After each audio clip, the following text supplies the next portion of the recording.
बुद्धं शरणं गच्छामि धम्मं शरणं गच्छामि। नमस्कार दोस्तों, स्वागत है आप सभी का एक बार फिर से मेरे चैनल द बुद्धा ब्रेन में।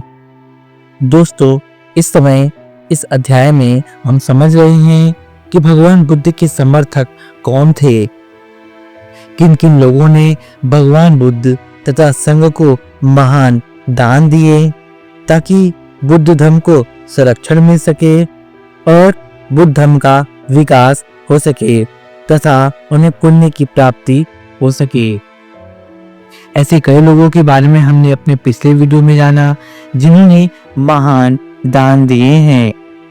आज के इस वीडियो में हम जानेंगे विशाखा की दानशीलता कि विशाखा ने भगवान बुद्ध और संघ को क्या दान दिए तथा बुद्ध धर्म के संरक्षण के लिए उसने कौन सी भूमिका निभाई थी। तो वीडियो में अंत तक बने रहिए और यदि ये वीडियो आपको पसंद आए तो वीडियो को लाइक और शेयर अवश्य करिएगा।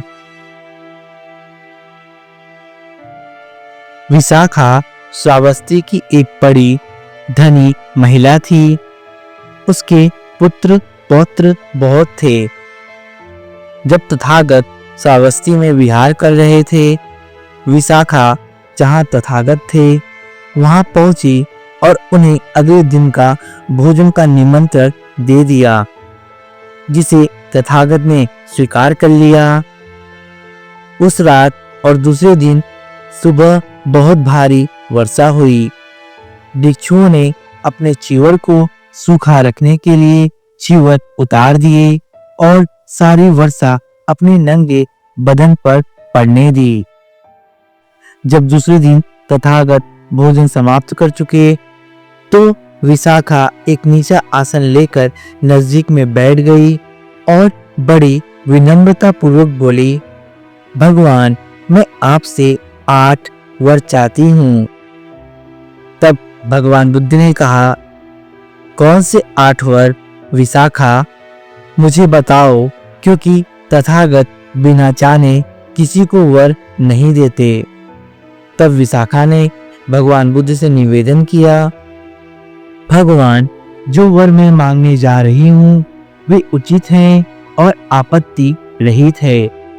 वर मांगने की अनुमति मिल जाने पर विशाखा बोली, भगवान, मैं चाहती हूँ कि वर्षा काल में मैं भिक्षु संघ को चीवर का दान कर सकूं, बाहर से आने वाले तथा बाहर जाने वाले भिक्षुओं को भोजन दे सकूं, रोगियों को भोजन दे सकूं, रोगियों की सेवा करने वाले को भोजन दे सकूं, भिक्षुओं को खीर का दान कर सकूं और भिक्षुणियों के लिए नहाने का वस्त्र दान कर सकूं। जब भगवान बुद्ध ने विशाखा की यह बात सुनी, भगवान बुद्ध ने विशाखा से प्रश्न किया। भगवान बुद्ध ने कहा, हे विशाखा, इन 8 वरों को मांगने का तेरा क्या कारण है? इन 8 वर को मांगने के पीछे तेरा क्या प्रयोजन है? विशाखा बोली, भगवान, मैंने अपनी नौकरानी को आज्ञा दी कि वह विहार जाए और भिक्षु संघ को भोजन के तैयार हो जाने की सूचना दे आए। मेरी नौकरानी गई, लेकिन जब वह बिहार पहुंची तो उसने देखा कि पानी बरसते समय भिक्षुक निवस्त्र थे। उसने सोचा ये भिक्षुक नहीं है, बल्कि ये नग्न तपस्वी हैं जो अपने शरीर पर पानी पड़ने दे रहे हैं। वो वहां से चली आई और मुझे आकर यह सब कहा। तब मैंने उसे दोबारा भेजा। भगवान, नग्नता अशुचि पूर्ण है। भगवान, नग्नता से जो गुस्सा पैदा होती है। भगवान, यही कारण है और यही प्रयोजन है कि मैं जीवन भर भिक्षुक संघ को वर्षा ऋतु में पहनने के लिए वस्त्र देना चाहती हूँ। मेरी दूसरी मांग का कारण यह है कि बाहर से आने वाले भिक्षुक सीधे रास्ते से अपरिचित होने के कारण थके थकाए आते हैं। वे नहीं जानते कि भिक्षा कहाँ मिलेगी। भगवान, यही कारण है और यही प्रयोजन है कि मैं जीवन भर आगंतुक भिक्षुओं को भोजन देना चाहती हूँ। मेरी तीसरी मांग इसलिए है कि एक बाहर जाने वाला भिक्षुक यदि भिक्षाटन के लिए जाएगा तो वह शेष भिक्षुओं से पीछे रह जा सकता है, अथवा जहां वह पहुंचना चाहता है वहां विशेष विलंब से पहुंचेगा और वह अपने यहाँ से ही थका थकाया रवाना होगा। चौथा, इसलिए यदि एक बीमार भिक्षुक को ठीक पथ्य न मिले तो उसका रोग भी बढ़ सकता है और वह मर भी सकता है। पांचवा, जो भिक्षुक रोगी की सेवा शुश्रूषा में लगा है उसे अपने लिए भिक्षाटन करने का समय नहीं है, वो भिक्षाटन नहीं कर सकता। छठा, इसलिए यदि रोगी भिक्षुक को ठीक औषध न मिले तो उसका रोग बढ़ सकता है और वह मर भी सकता है। सातवां, इसलिए भगवान, मैंने सुना है कि तथागत ने खीर की प्रशंसा की है क्योंकि इससे बुद्धि को स्फूर्ति मिलती है और भूख प्यास दूर रहती है। स्वस्थ आदमी के लिए यह पूरा भोजन है और रोगी के लिए यह पथ्य है। इसीलिए मैं अपने जीवन भर संघ को खीर का दान देना चाहती हूँ। भगवान, अंतिम मांग मैंने इसलिए की है कि भिक्षुणियां नग्न ही अचरवती नदी के तट पर स्नान करती हैं, जहां गणिकाएं भगवान भिक्षुणियों का यह कहकर मजाक उड़ाती हैं कि इस तरुण अवस्था में तुम्हारे ब्रह्मचर्य का क्या मतलब है। जब बूढ़ी हो जाना तब ब्रह्मचर्य की रक्षा करना, इससे तुम्हारे दोनों हाथों में लड्डू रहेंगे। भगवान, स्त्री के लिए नग्नता बहुत बुरी बात है, वह जुगुप्सा पैदा करने वाली है। भगवान, यही कारण थे और यही प्रयोजन थे। जब तथागत ने विशाखा की ये बात सुनी, तथागत ने प्रश्न किया, विशाखा, लेकिन अपने लिए तूने कौन सा लाभ सोचकर इन 8 बातों की मांग की है? विशाखा ने उत्तर दिया, भगवान, नाना स्थानों में वर्षावास करने वाले भिक्षुक तथागत के दर्शनार्थ श्रावस्ती आएंगे और तथागत के पास आकर वे सूचना देंगे और पूछेंगे, भगवान, अमुक और अमुक भिक्षुक का शरीरांत हो गया है, अब उसकी क्या गति है? तब भगवान जैसी जिसकी गति होगी वह बताएंगे।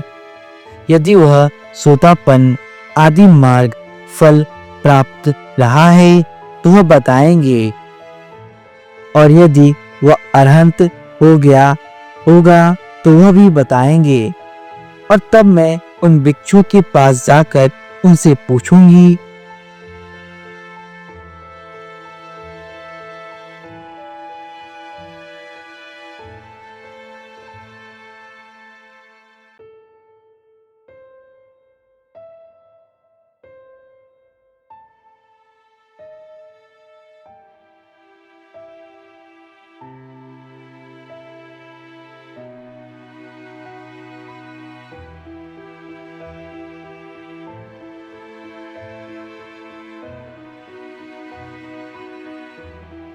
या रोगी सुसुक का भोजन प्राप्त किया होगा, अथवा रोगी होने के कारण औसत की प्राप्ति की होगी, अथवा नित्य मिलने वाले खीर की प्राप्ति की होगी।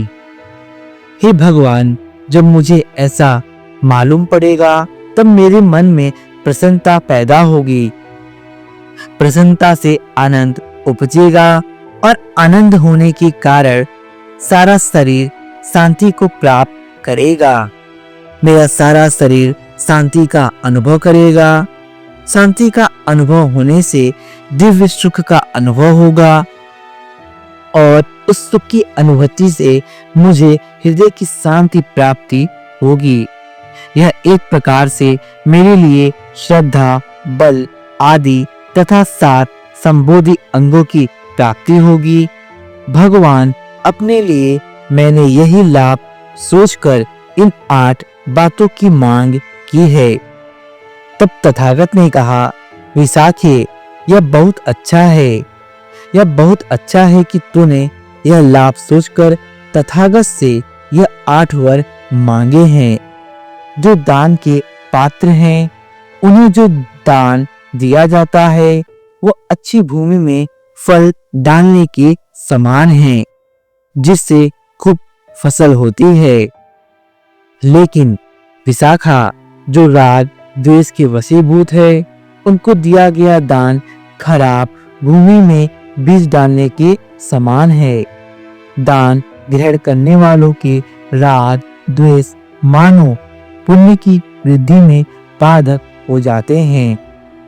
तदअनंतर तथागत ने इन शब्दों द्वारा पुण्य मोदन किया।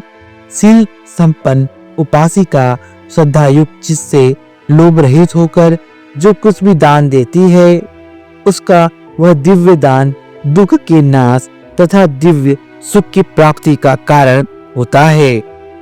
वह अपवित्रता और मल रहित होकर सुखी जीवन को प्राप्त होती है। कुशल कर्म की ही आकांक्षा वाली हर सुख को प्राप्त होती है और उसे दान में ही आनंद आता है। विशाखा ने पूर्व राम विहार संघ को दान कर दिया। वह दानशील गृहस्थ उपासिकाओं में प्रथम थी। तो देखिए किस प्रकार बड़े बड़े दान भगवान बुद्ध और संघ को मिले हैं। जैसे कि वैशाली की गढ़ी का आम्रपाली ने भगवान बुद्ध को अपना आम्रवन दान कर दिया। अनाथ पिंडक ने जेतवा आराम दान कर दिया। राजा बिंबिसार ने मेघुवन विहार दान कर दिया और विशाखा ने राम विहार संघ को दान कर दिया। तो देखिए भगवान बुद्ध की इतनी गरिमा थी कि लोग उनसे कितने प्रभावित थे। बुद्ध धर्म को संरक्षण देने के लिए इन लोगों ने कितने महान दान दिए हैं। ऐसे महान दान दिए कि इतिहास में उनके नाम अमर हो गए। तो मैं आशा करता हूँ कि आपको ये वीडियो पसंद आई होगी। यदि आपको ये वीडियो पसंद आई तो कृपया वीडियो को लाइक करें, मेरे चैनल को सब्सक्राइब करें। मेरे साथ मेरे चैनल द बुद्धा ब्रेन में बने रहने के लिए आप सभी का धन्यवाद।